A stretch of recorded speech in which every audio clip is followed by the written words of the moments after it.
Thanks a lot for coming here. So for those who don't know me, I'm LubosKuzma. I'm an instructor at STATE as well. Um, Andrew is right there. He's my colleague. We work together. I'm not sure if I'm going to ever beat his presentation. It was fantastic. Whatever. But I'm not going to try, Andrew. I'm not going to try. So, but today we'll talk about mentorship. That's what I want to talk about because I think it really fits into what Andrew was talking about. So he made a perfect segue to mentorship and to creating the relationship between students and industry, or between people that are new to industry and people that have been in industry for 20, 30, 40 years. So I will start off with the state of the industry, right? As a member of a faculty at SAIT, I spend lots of time and lots of effort trying to ensure that students get the proper skills when they actually enter the industry, right? So we are trying to ensure that the transition between the schooling and the industry is as smooth as possible. So my commitment to industry is that we are trying to find a balance where we can make the transition as smooth as possible. You may have heard that, or you may have seen, and I have heard this a few times already throughout the presentations, that we are having a skill gap, right? Lots of people in the industry, or lots of companies, are looking for skilled people that can enter into industry right away. There was an article in Calgary Herald this past summer that talked about a gap of 2,500 people in Calgary alone. So this gap obviously is for all technical people or all tech industries, all technical positions within Calgary. But cybersecurity is not immune to this skill gap. There is need for new people coming in, and this gap is only going to get bigger if we don't do something about it right now. The IT industry, and of course by the extension the cybersecurity industry, have created or developed sort of a unique solution to this. And that's the certifications, right?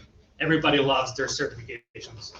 However, there is a research that shows that there is a better way of transitioning people from school to industry and ensuring that this skill gap is enclosed as much as we can.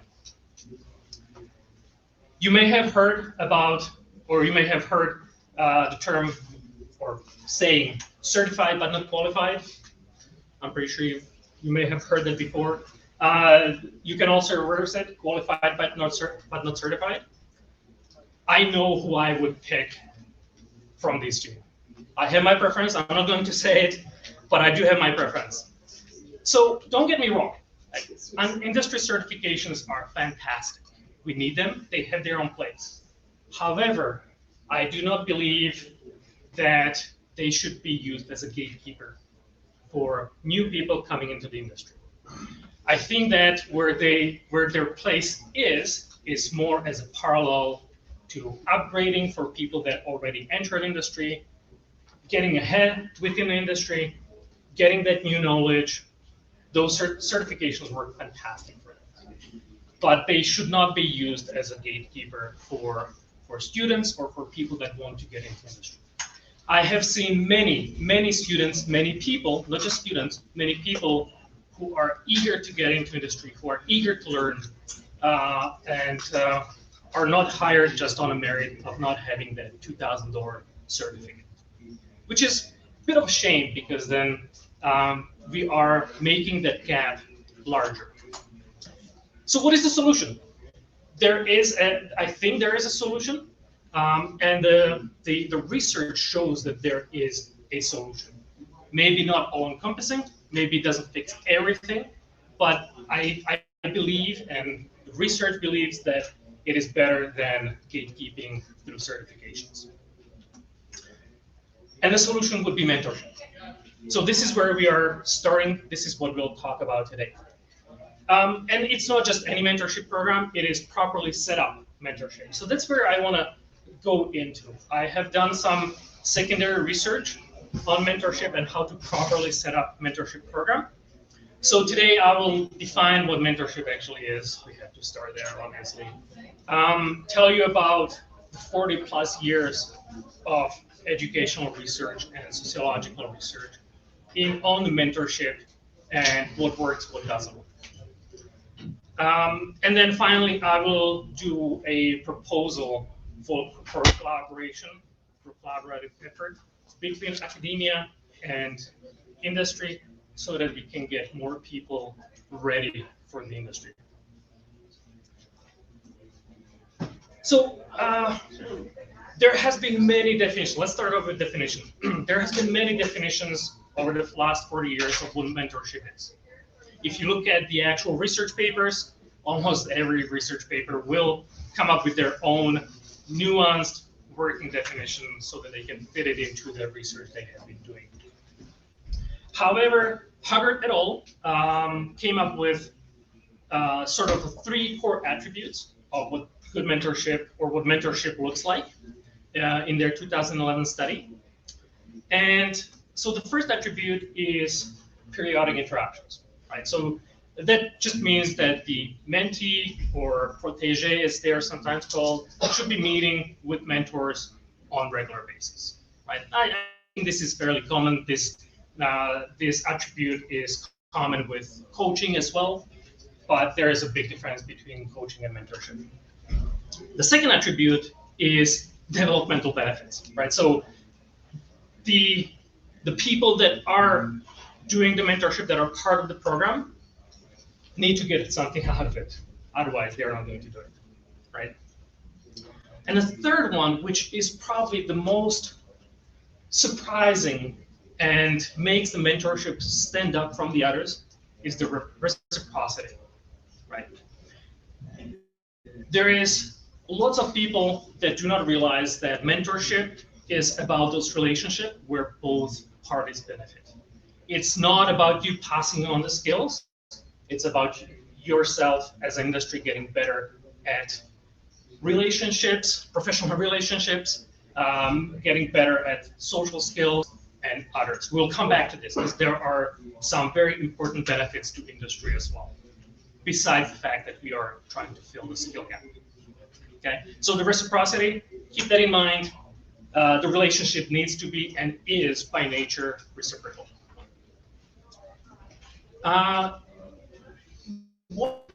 So in 2014 study, Ellinger elaborated that who are the mentors, right? They explain who the mentors are. You know, they talked about peers and supervisors, senior leaders, etc. In the past, mentorship was mostly thought of as within one company, right? So this was called internal mentorship. Over the last 10 or 15 years, we have expanded that to external mentorship, which is, in my mind, a little more common these days and very important aspect. So you have a external versus internal sort of a term that we'll be talking about in here.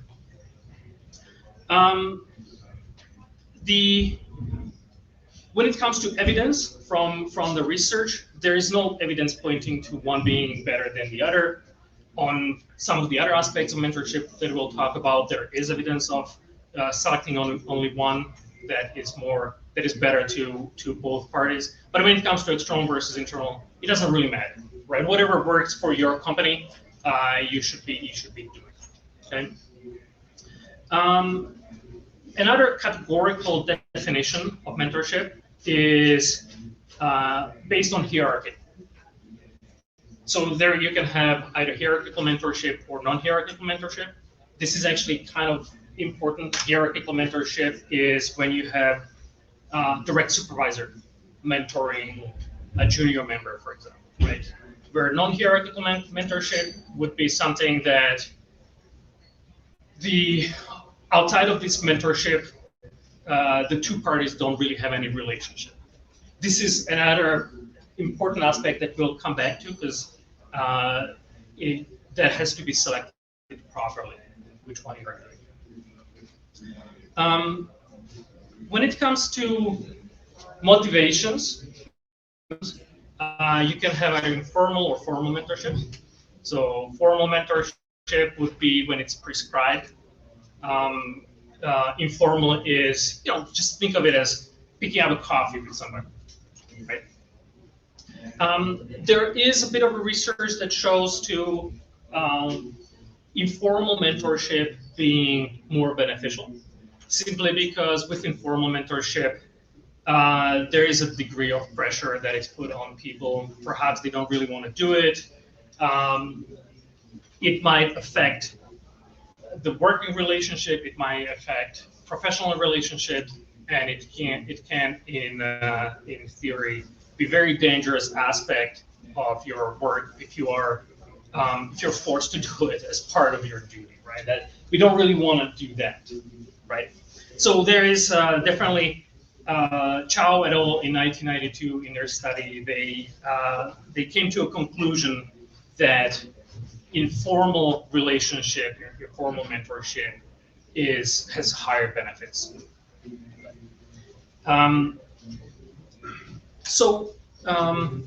There are, when it comes to formal mentorships, there are sort of there are ways of ensuring that it's properly structured. So we will, again, when I'm doing my proposal to industry, we'll come back to that, because the way I look at it is, I think there needs to be a bit of a motivation from industry as well to encourage people to be part of the mentorship program.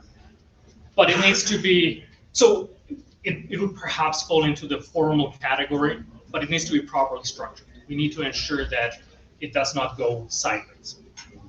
Okay? So, what is mentoring actually improving? Why are we talking about this, right? Except the fact that we are trying to, attack that skill gap. What are we improving here? What are the outcomes of the mentorship? There are, so Chow et al. In 1992 and Skandura, they came up with sort of three main dimensions for mentorship, and three main dimensions of what mentorship is affecting, or some of the outcomes. The first one is psychosocial dimension. So on both parties, for both the mentors and the mentees, it's the benefit in psychosocial dimension is huge.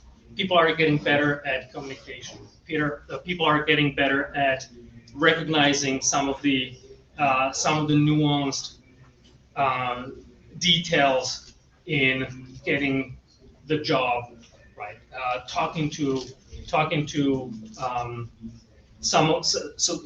When you are working in the industry, you need to be pretty good at communication, creating reports, etc. This would be your psychosocial dimension.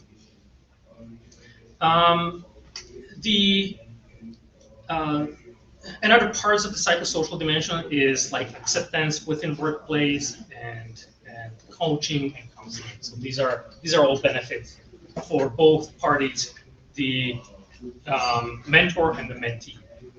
The second dimension is vocational dimension.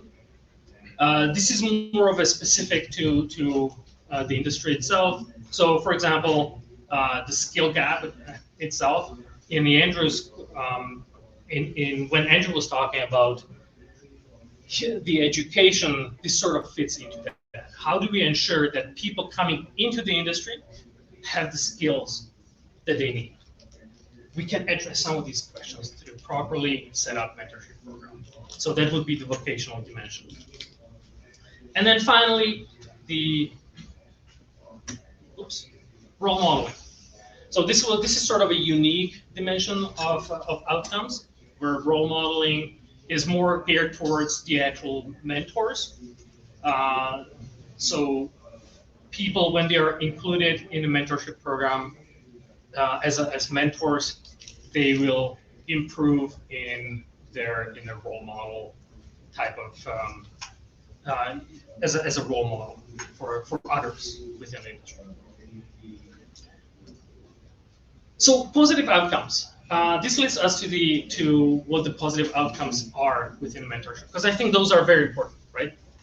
To talk about positive outcomes. There is a plethora of outcomes that are positive within the three dimensions that we just talked about. And Chow et al. In 1992 found that these outcomes fell within three categories. I know we are having three categories in almost everything, categories and subcategories, but these are sort of a generic categories that positive outcomes fall into, that we need to be cognizant of. The first one is the organizational socialization. I think this is a very important aspect. You may have seen people, and I have seen it in the industry, where people coming in brand new walk into the work and they don't know what to do because they've never had a job. Some of these are students that are 20, 21 years old and never had a career. Or this could be somebody who spent 25 years in different industry. They walk into a cybersecurity company and the culture is completely different. It is extremely important, especially if you want to keep these people, it's extremely important for them to feel comfortable. To ensure that they navigate through these social issues within an organization in proper way, so that they are provided enough information necessary for them to adjust to a new environment. So that would be the organizational socialization. They found that this is a huge part of positive outcome for people. When they found mentors, whether they are students or people from other industry, through this mentorship relationship, they were able to acclimate to new work environment much, much faster. Right. The second positive outcomes, which is now more geared towards mentors, is the job satisfaction. So the research indicates that the overall job satisfaction of mentors and mentees was found to be much, much higher in people that were part of the mentorship program than their counterparts. So people were actually proud of the fact that they are mentoring somebody new, that they are helping people from outside to acclimate to a new industry. Right? And this one is sort of surprising to me. This one, the third one might be surprising to you as well. But it has been, through research, it has been shown that on a salary range, or a salary as an outcome, was another positive outcome of mentorship, where people that were part of mentorship programs over the longer periods of time ended up higher on the pay scale because they had more opportunities to network, they had more opportunities to improve their social skills, they had more opportunities for promotions, etc. Right? So there is definitely positive outcomes for mentors as well, and the salary scale has been proven to be one of the major ones. Negative outcomes. We do have to talk about negative outcomes, because if we want to propose a program, if we want to propose a relationship where we will create together a mentorship program, we need to be cognizant of these negative outcomes as well. Especially, there's this term called dysfunctional mentorship. So sometimes the mentorship relationship can go sideways, and it's not a laughing matter. It can completely fall apart. This was mostly tied to formal mentorship, and a big part of it is because people, again, when they are forced to do or prescribed to do something, and they don't have other options, the relationship might not work out properly. As an example of dysfunctional mentorship comes from sort of in academia, but obviously there's lots of industry-related examples as well. But especially in academia, let's say you have a professor at university who is your direct supervisor, they are also filling in role as your mentor. If that relationship doesn't work out, that can affect your whole career for the rest of your life. So we have to be careful about dysfunctional relationships. And if we are proposing, or if we do create a formal mentorship program, there has to be ways out for people. Because sometimes relationships do not work out, and we have to ensure that people do have options. The same can be said about the actual industry. Within the cybersecurity industry, you may be mentored by your direct supervisor.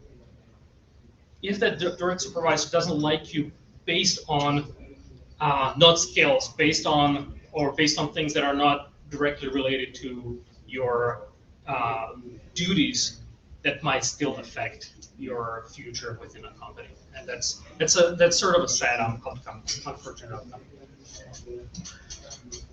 So some of the negative outcomes themselves can be stuff like low self-esteem, physical withdrawal from workplace, and absenteeism, which are big ones that we need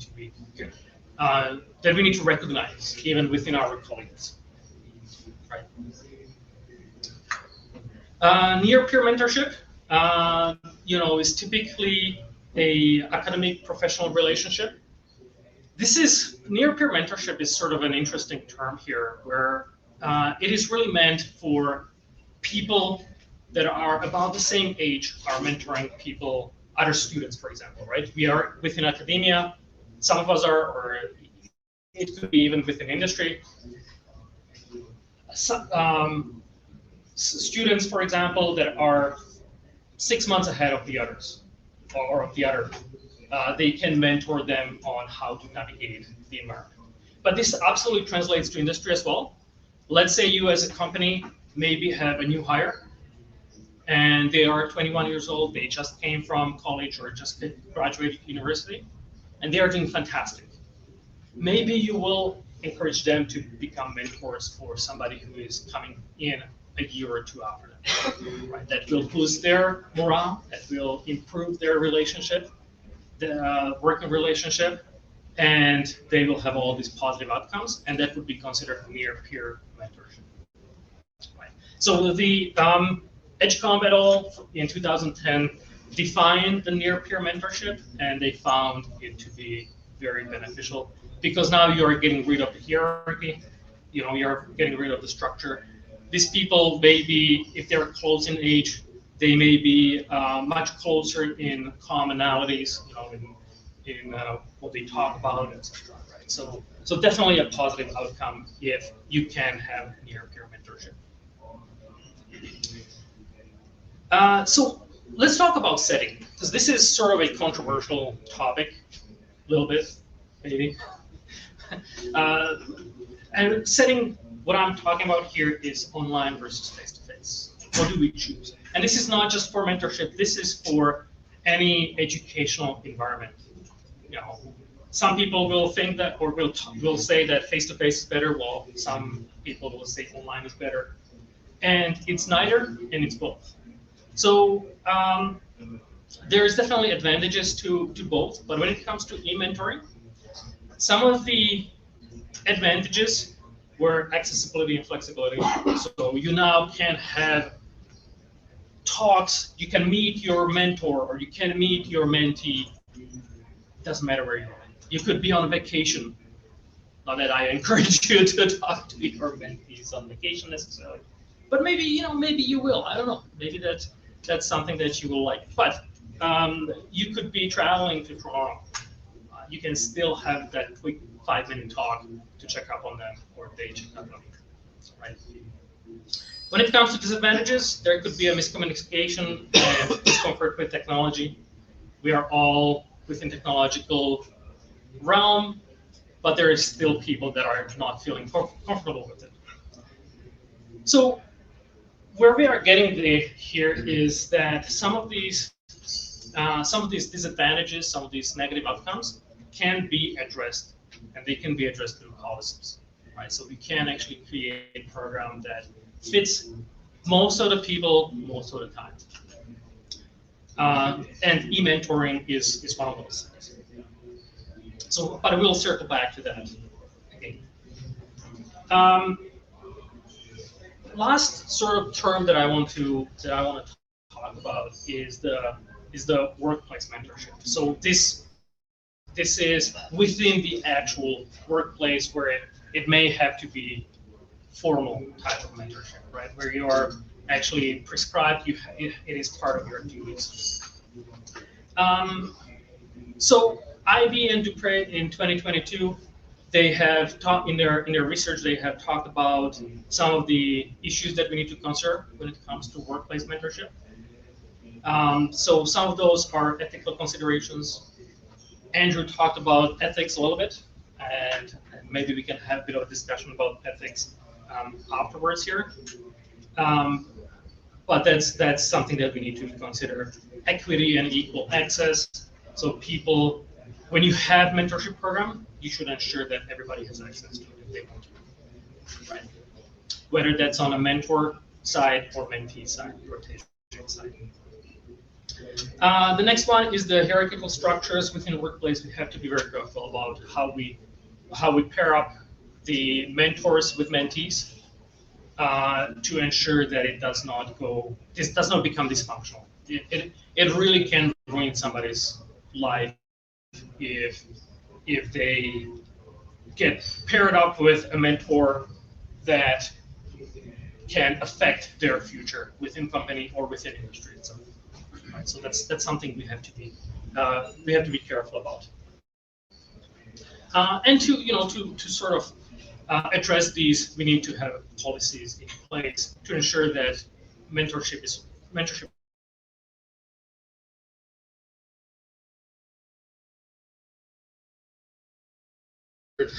part of this presentation, but I wanted to get those terms out of the way. So to summarize, informal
policies in place that allow people to change to face-to-face if they need to. And then policies can minimize changes or chances of dysfunctional mentorship. Right? So I'm not going to say that I'm a big fan of policies. I don't think anybody really is, even if they do say that. But it's not so much about policies. It's about thinking about how this is structured, right?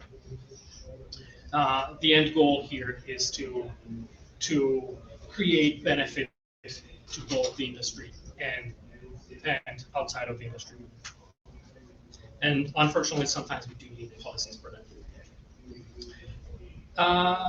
Finally, there are some positive outcomes.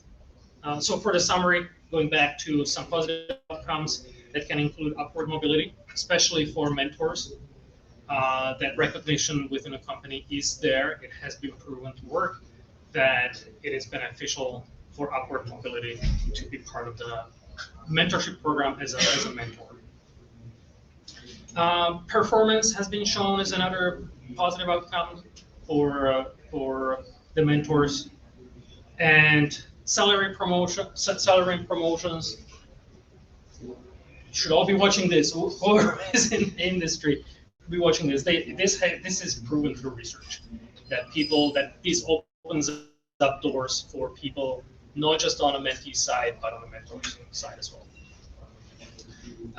And on the organizational socialization, which is navigating the environment within. Other benefits can include like enhanced commitment from both from people that are already working in the industry. Job satisfaction has been shown to be one of the positive outcomes. And reduced turnover and work-family conflict, and reduced work-family conflict, and alienation. I just noticed that. I should have put that in there. But these are harder to measure within research. Okay, the proposal. Now let's get to the actual meaty side of the presentation, and maybe not as structured. I am all for collaboration between industry and academia, between outside of the industries, and I think collaboration and communication can be a wonderful thing. Together, as a social creatures, together we'll accomplish more than everybody by themselves. I know that some of these things that I talked about are already happening. I'm fully aware of this. Right? We do have students reaching out to industry. They go out for coffee. This is already happening. Right? We do have most of the post-secondary institutions in Alberta already have what is known as a work integrated learning. So we do have co-ops. We do have students going into industry and working over the summer, helping out. This is all part of the larger framework.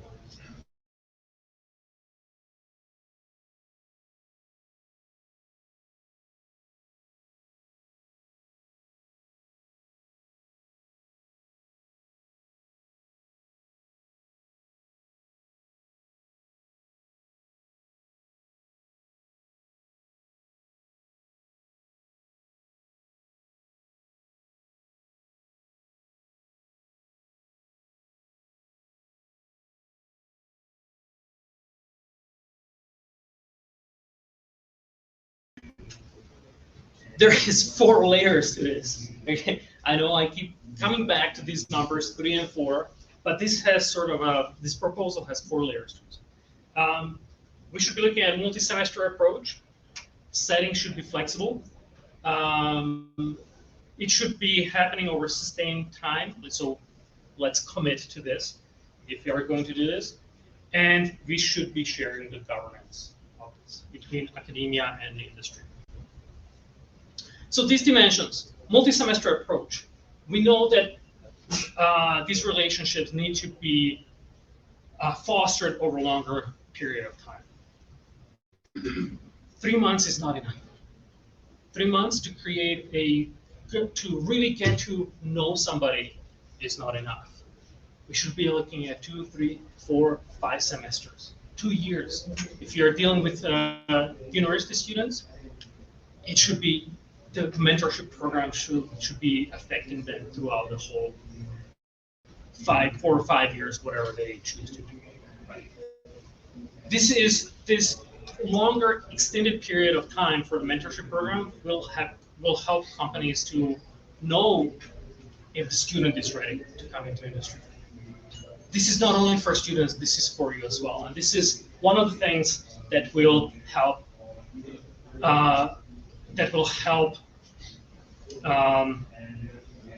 bring in talent into the industry that is ready for the industry, that is ready to jump in and work. Because that's all we want, right? That's what we are after.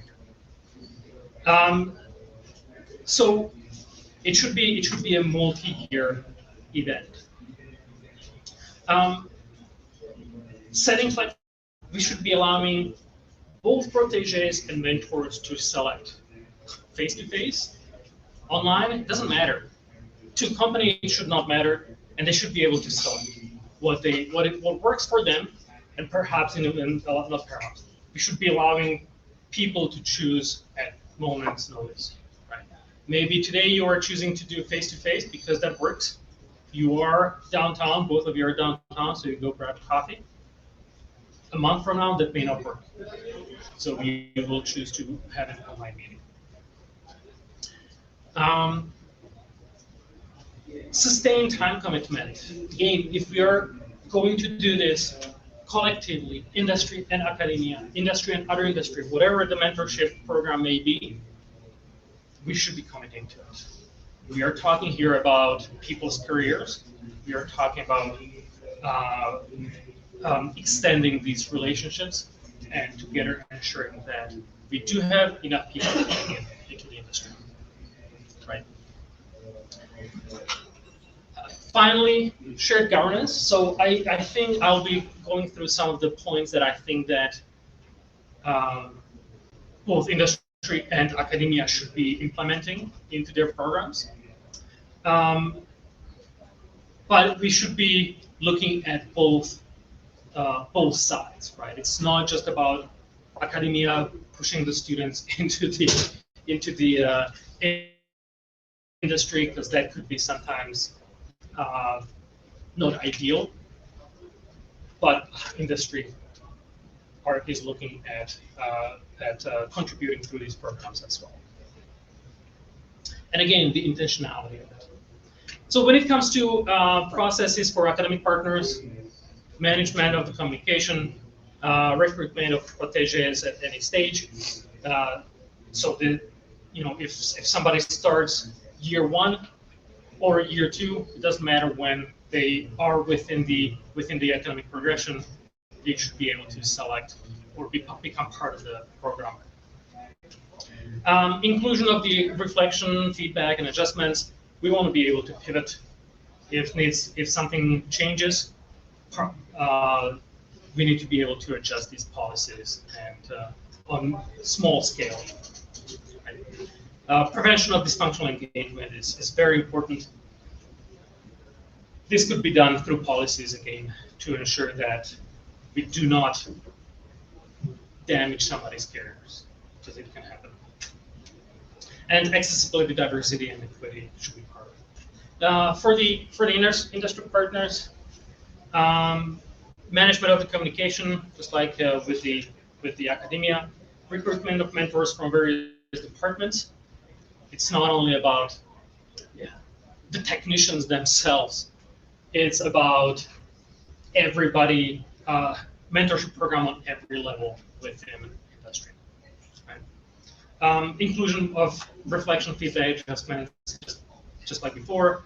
Prevention of dysfunctional engagement, and allow for appropriate time allocated to the process. Right. So again, I think big part of the problem for any formal mentorship is that people within industry are not allowed enough time. We all know that we don't have enough time. We are all out of time on a daily basis. So if there is going to be a mentorship program, it needs to be the time needs to be allocated to it so that it's done properly. Okay. Before I finish this up and do I think you've seen me. You know where I'm going with this. Really, what I'm trying to do here is create an understanding and awareness for everybody that this is bigger than individuals. Meant goodly or well-created mentorship program can address some of these issues on both the industry side and the student side, or people coming in to industry side.